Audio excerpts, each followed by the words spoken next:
कि सीबीआई जांच होनी चाहिए और सीबीआई जांच करा करके जो भी लोग इसके दोषी हैं उनके खिलाफ कड़ी से कड़ी सवाल है। आप लोगों से मीडिया के माध्यम से मैं तथ्य सवाल कर रहा हूं कि जिस जमीन को आपने 2 करोड़ रुपए में खरीदा, ट्रस्टी आपके इसके गवाह है 2 करोड़ रुपए में, आपने 5 मिनट के बाद, सिर्फ 5 मिनट के बाद आपने उसी जमीन को 18.5 करोड़ में जाता हूं कि 7:05 पर जमीन 2 करोड़ की थी और 7:15 पर जमीन 18.5 करोड़ की। नमस्कार दोस्तों, स्वागत है हमारे YouTube चैनल पर। मैं हूं आपके साथ भरत और आप देख रहे हैं राष्ट्रीय न्यूज। श्री राम जन्मभूमि तीर्थ क्षेत्र ट्रस्ट से संबंधित एक ज़मीन सौदे में भ्रष्टाचार के आरोप लगे हैं। सपा और आम आदमी पार्टी का आरोप है कि 2 करोड़ रुपए में ज़मीन खरीदी गई और महज कुछ मिनटों बाद ही 18.5 करोड़ रुपए में ट्रस्ट ने खरीदी है। इस मामले में अयोध्या में 2 करोड़ की ज़मीन पर 16 करोड़ का मुनाफा कमाने वाले शख्स का नाम सुल्तान अंसारी और रवि मोहन तिवारी है। सुल्तान अंसारी इस विवाद के बाद पहली बार कैमरे के सामने आए हैं और उन्होंने इस पूरे सौदे की जानकारी साझा की है। ट्रस्ट को ज़मीन बेचने वाले सुल्तान अंसारी ने सभी आरोपों का खंडन किया है और कहा है कि यह डील 2 या 10 मिनट में नहीं हुई थी और इसमें सभी नियमों का पालन किया गया है। उन्होंने कहा है डील के बाद चंपत राय जी से कोई बात नहीं हुई थी।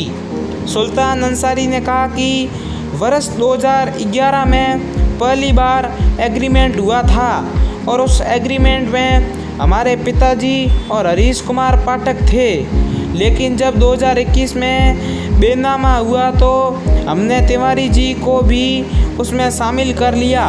दूसरा एग्रीमेंट 2014 में हुआ है। 4 मार्च 2014 ट्रस्ट के माध्यम से हमसे चंपत जी और 2 बार मेंबर ने ज़मीन लेने के लिए संपर्क किया और फिर हमारी उनके साथ डील हुई। हमारा उनका रेट जो है 18.5 करोड़ रुपए में तय हुआ और वही हमने एग्रीमेंट किया। अभी तक 17 करोड़ दिया है। उन्होंने कहा था कि अब बेमाना कराएंगे तो बचा हुआ 1.5 करोड़ भी दे देंगे। ज़मीन के रेट में तो इतना फैसला हुआ है, ये 2 मिनट या 10 मिनट में नहीं हुआ है। जो आरोप लगाए जा रहे हैं वह झूठे हैं। अब बताते हैं आपको कि कब हुआ था इनका एग्रीमेंट। उन्होंने कहा कि जब हमने 2011 में ज़मीन का एग्रीमेंट 1 करोड़ में हुआ था और 10 लाख हमने पेश की दी और 2014 में रिन्यूअल हुआ, लेकिन जब 2019 में हमने उसका एग्रीमेंट कराया तो उसकी कीमत 2 करोड़ हो गई। हमने उनको 50 लाख पेशगी में दिए। इसके बाद 2 लोगों के नाम पर हमारा बेनामा हुआ और 8.5 करोड़ पर हमारे खाते में आए। 8.5 करोड़ रुपए रवि मोहन के खाते में आए। इस मामले पर चंपत राय का क्या कहना है?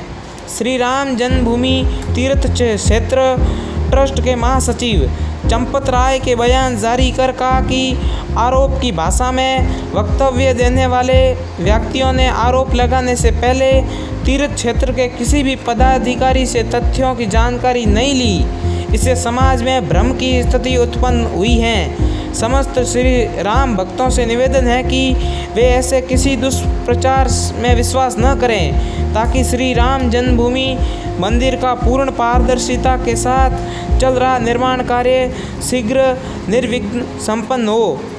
इस मामले पर राजस्थान के मुख्यमंत्री श्री अशोक गहलोत का क्या कहना है? राजस्थान के मुख्यमंत्री अशोक गहलोत ने ट्वीट करके कहा कि जनता ने आस्था के साथ राम मंदिर निर्माण में देश भर में सर्वाधिक योगदान दिया था, लेकिन निर्माण कार्य की शुरुआत में ही चंदे के गबन की खबरों से आम जन की आस्था डिग गई है। कोई विश्वास नहीं कर पा रहा है कि मिनटों में कैसे ज़मीन का दाम 2 करोड़ रुपए से 18 करोड़ रुपए हो गया। प्रदेश के बंसीपाड़पुर से अवैध खनन कर गुलाबी पत्थर राम मंदिर के लिए भेजा जा रहा था। हमने प्रयास किया कि इस पावन कार्य में अवैध तरीके से निकाला गया पत्थर ना जाए, इसलिए हमने प्रयास कर यहाँ हो रहे पत्थर खनन के कार्य को भारत सरकार से लीगल तरीके से वैधता दिलवाई, जिसका हमें संतोष है। इस पावन कार्य में मंदिर निर्माण के लिए बने ट्रस्ट द्वारा ही आर्थिक हेरफेर की अनैतिक गतिविधियां करने में देश भर के श्रद्धालु बेहद आहत हैं। कोई सोच नहीं सकता कि मंदिर निर्माण जैसे पवित्र काम में भी घोटाले होने लगे हैं। केंद्र सरकार को अविलंब इस मामले की जांच करवानी चाहिए, जिससे लोगों की आस्था व विश्वास बना रहे एवं देशवासियों की आस्था के साथ खिलवाड़ के दोषियों को सज़ा मिल सके। और क्या है संजय सिंह के आरोप?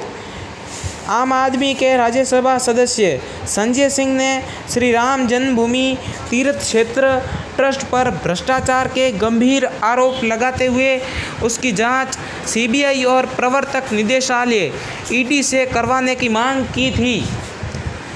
और सिंह ने लखनऊ में दावा किया था कि ट्रस्ट के महासचिव चंपत राय ने संस्था के सदस्य अनिल मिश्रा की मदद से 2 करोड़ रुपए की कीमत ज़मीन 18 करोड़ रुपए में खरीदी। उन्होंने कहा था कि वह सीधे सीधे धन शोधन का मामला है और सरकार इसकी सीबीआई और प्रवर्तक निदेशालय से जांच कराएं।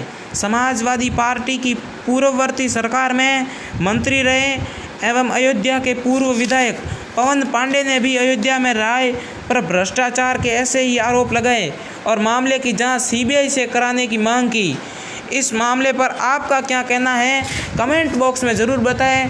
तब तक के लिए धन्यवाद और नमस्कार।